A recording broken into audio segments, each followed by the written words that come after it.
Hello friends, आज के इस लेक्चर में आपको क्लास 10th साइंस में अपवर्तनांक अर्थात इंडेक्स क्या होता है आपको समझना है। इसके जो पहले वीडियो बन चुके हैं उसको आप लोग अच्छे से पढ़िए, जिससे आपको जो नया लेक्चर बताया जाए पढ़ाया जाए आपको आसानी से समझ में आए और जो स्टेप यहाँ पर टॉपिक पढ़ाया जाए वो भी अच्छे से समझ में आए। तो लेक्चर शुरुआत करने से पहले रिक्वेस्ट है कि आप चैनल को सब्सक्राइब कर लीजिए, दोस्तों को शेयर कर दीजिए।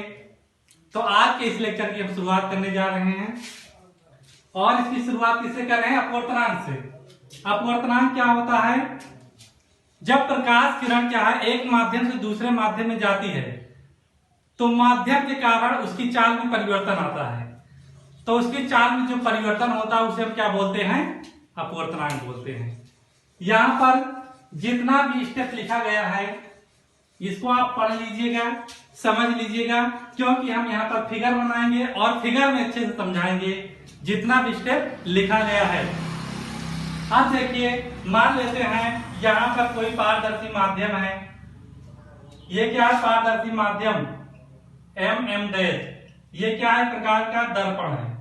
क्या है? दर्पण मान लेते हैं। दर्पण के ऊपर माध्यम एक है। यहां पर माध्यम क्या है? एक है। और नीचे क्या है?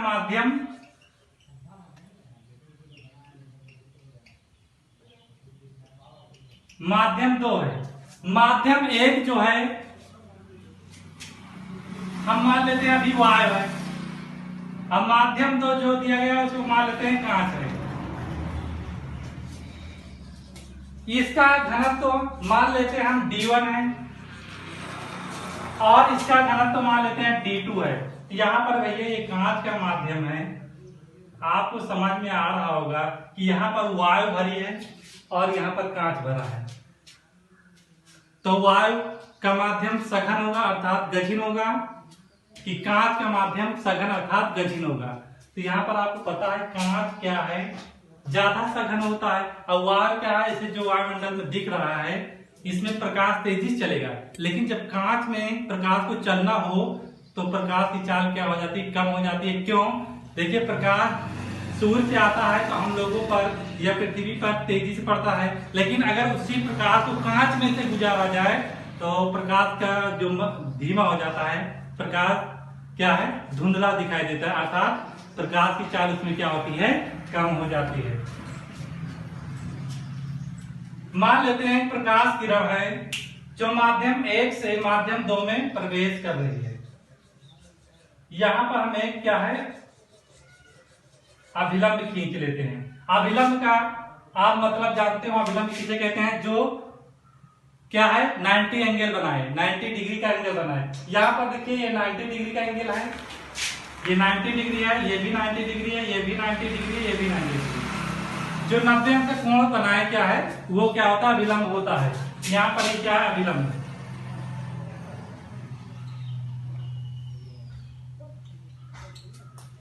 जब प्रकाश किरण वायु से कांच में प्रवेश करती है अर्थात विरल माध्यम होगा ये कौन सा माध्यम है? विरल, क्योंकि इसमें कोई रोक टोक करने वाला नहीं है, केवल क्या है? वायु है। और इसमें कांच है रोक टोक करने वाला, तो इसमें चाल इसकी क्या हो जाएगी? अधिक होगी। मान लेते हैं इसकी चाल क्या है? V1 है। भी बच्चे सोच रहे होंगे कि प्रकाश की चाल वायु में तो 3 × 10⁸ मीटर प्रति सेकेंड होती है, लेकिन इसको अभी नहीं मानेंगे।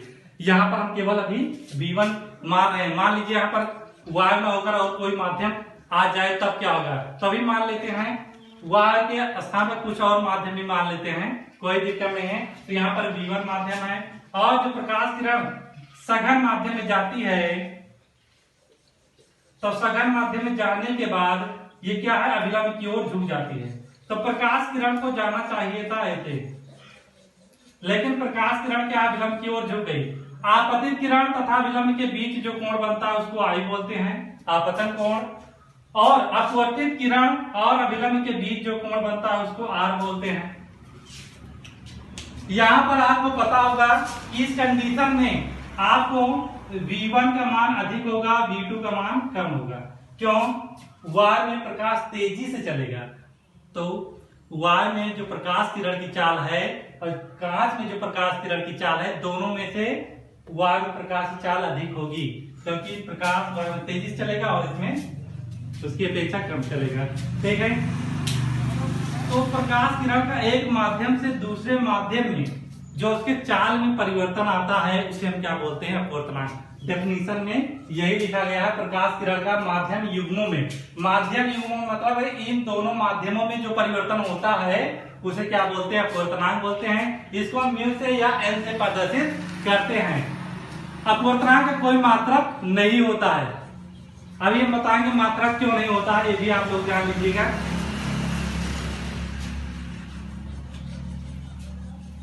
ये आपको समझ में आ गया। अब देखिए, जब कांच में प्रकाश चलेगा तो इसकी गति क्या हो जाएगी? धीमी हो जाएगी, और इसकी चाल मान लेते हैं कितनी है? इसकी चाल मान लेते हैं अभी क्या है? v2 है। पहले माध्यम में प्रकाश की चाल v1, दूसरे माध्यम में प्रकाश की चाल v2। तो माध्यमों में, दोनों माध्यमों में प्रकाश की चाल के अनुपात को क्या बोलते हैं? हम अपवर्तनांक बोलते हैं। तो यहां पर देखिए, यहां पर दिया गया है माध्यम 1 में प्रकाश की चाल v1 मान लेते हैं, माध्यम 2 में प्रकाश की चाल क्या है? v2। ये सब लिख दिया गया है। माध्यम 1 का देखिए, ध्यान से, माध्यम, इस माध्यम का माध्यम 2 के सापेक्ष अपवर्तनांक कितना हो जाएगा? माध्यम 2 का देखिए, यहां पर माध्यम 2 का 1 के सापेक्ष अपवर्तनांक, मतलब अपवर्तनांक किसका लेना है? इस वाले भाग का लेना है, 2 का लेना है। किसके सापेक्ष? 1 के सापेक्ष। तो माध्यम 2 का इसका अपवर्तनांक 1 के सापेक्ष कितना हो जाएगा? 1n2। मतलब माध्यम 2 का अपवर्तनांक, जो पीछे गिनती लिखी गई है, इसका अपवर्तनांक लेना है। तो माध्यम 2 का अपवर्तनांक और किसके सापेक्ष? 1 के सापेक्ष। इसको हम लिख सकते हैं, जो लास्ट में संख्या होती है उसको ऊपर लिखेंगे n2 अपान, आगे वाली संख्या को नीचे लिखते हैं n2 अपान n1। और यहां पर क्या आ जाएगा? पहले माध्यम में प्रकाश की चाल बटे दूसरे माध्यम में प्रकाश की चाल। ये आ गया। क्लियर? कोई दिक्कत नहीं है, क्योंकि जो अपवर्तनांक हमारा है वो प्रकाश किरणों की चाल जो दोनों माध्यम में है उसके अनुपात पर निर्भर करता है। तो पहले माध्यम में v1, दूसरे माध्यम में v2, इसका अनुपात कितना हो जाएगा? 1n2 आ जाएगा। ये क्लियर?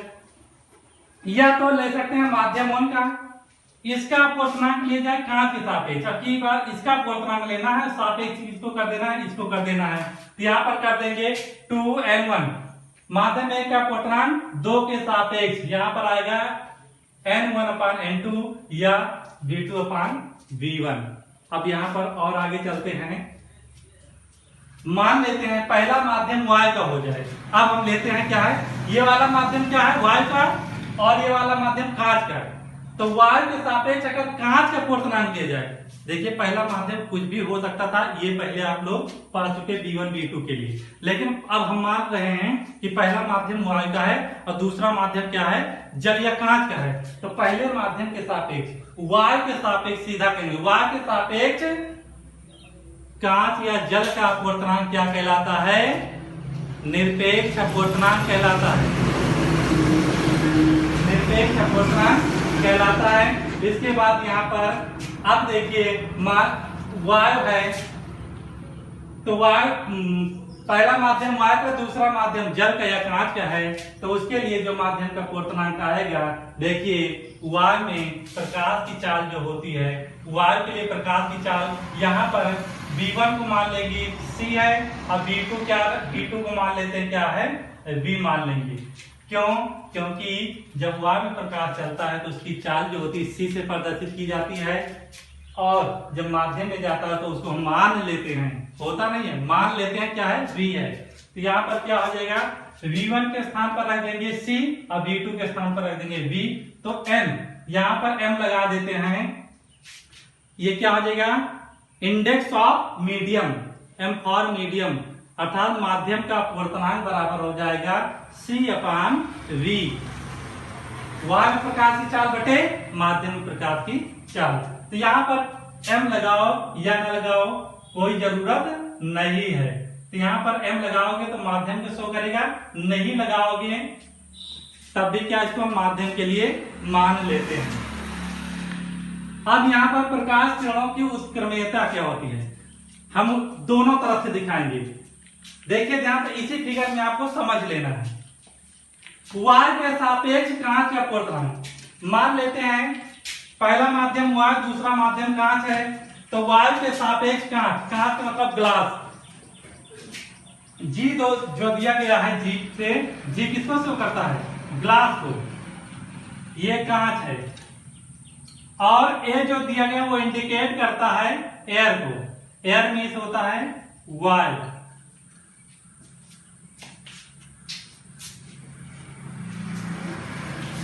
y के सापेक्ष का कर, इसके सापेक्ष इसका अपवर्तनांक, y के सापेक्ष कांच है ना, y के सापेक्ष कांच का अपवर्तनांक क्या है? y के सापेक्ष कांच का अपवर्तनांक, किसका अपवर्तनांक हमें लेना है? कांच का। कांच का अपवर्तनांक y के सापेक्ष Ang बराबर क्या मानते हैं? स्नेल के नियमानुसार क्या होता है? साइन अपान, देखिए आपतन कोण की ज्या और अपवर्तन कोण की ज्या का अनुपात, sine I upon sine R लीजिए। अब ये तो हो गया भैया। अब मान लेते हैं प्रकाश किरण नीचे से ऊपर की ओर जा रही है, तो कांच के सापेक्ष वायु का अपवर्तनांक, अब की बार इसका अपवर्तनांक लेना है, तो इसका मतलब प्रकाश किरण मान लेते हैं कांच से वायु में आ रही है। तो पहले आपको कौन सा माध्यम मिलेगा? जब उल्टा चलेंगे तो पहला माध्यम आपको क्या मिलेगा? कांच का। अब किसमें जाओगे? वायु में, क्योंकि हमें उल्टा चलना है। तो कांच से जब वायु में जाएंगे तो आपतन कोण क्या हो जाएगा? उस स्थिति में R हो जाएगा, क्योंकि प्रकाश किरण अब उल्टी जा रही है, तो आपतन कोण कहां से बनेगा? ये। तो I के स्थान पर अब की बार R लिख देंगे और R के स्थान पर क्या लिख देंगे? I लिख देंगे। इस कंडीशन के लिए क्या हो जाएगा? R बराबर I लिखा जाएगा और I बराबर ऐसे लिख लीजिए, R को I लिख दिया जाएगा और I को R कर दिया जाएगा। यहाँ पर sine R upon sine I हो जाएगा। देखिए कांच के सापेक्ष वायु का अपवर्तनांक, GNA का मतलब है कांच के सापेक्ष वायु का अपवर्तनांक। आप दोनों का समीकरण 1 व 2 का गुणा कर लेते हैं, समीकरण 1 व 2 को मल्टीप्लाई करते हैं तो क्या हो जाएगा?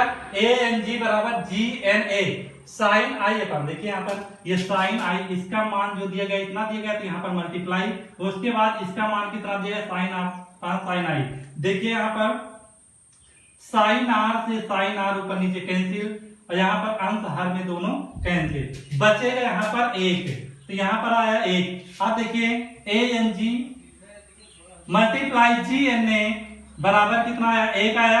अब हम इसको नीचे भेज देते हैं, ये देखिए अगर दोनों संख्या मल्टीप्लाई में है, एक को भेजा जाता है दूसरी ओर तो हमेशा क्या है? बटे में जाती है, अर्थात डिवाइड में चली जाती है, ये डिवाइड में नीचे चली जाएगी।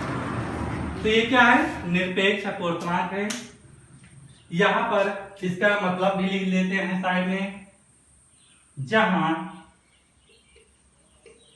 Ang का मतलब है Ng अपान Na, जो पीछे संख्या होगी उसको ऊपर और जो आगे वाली संख्या होगी जिसके सापेक्ष लेना वो नीचे, और GNA का मतलब हो जाएगा Na अपान Ng, ये आ जाएगा। तो आपको इसको भी लिख लेना है। ये जितना बताया गया यहाँ पर कुछ नोट लिखे गए हैं, जल का अपवर्तनांक, क्राउन कांच का अपवर्तनांक क्या होता है, ये सब आप लोग कॉपी कर लीजिएगा। इसको अच्छे से पढ़ लेना, जितना बताया गया है वो आपको समझ में आ गया होगा कि निरपेक्ष अपवर्तनांक और अपवर्तनांक क्या होता है, उनकी उत्क्रमणीयता क्या होती है। तो बच्चों अगर ये वीडियो पसंद आया तो आप लाइक कर दीजिए, कमेंट करके बताइए सर ये आ रहा है। जहां पर समस्या होती है आप लोग जरूर बताएं। जय हिंद।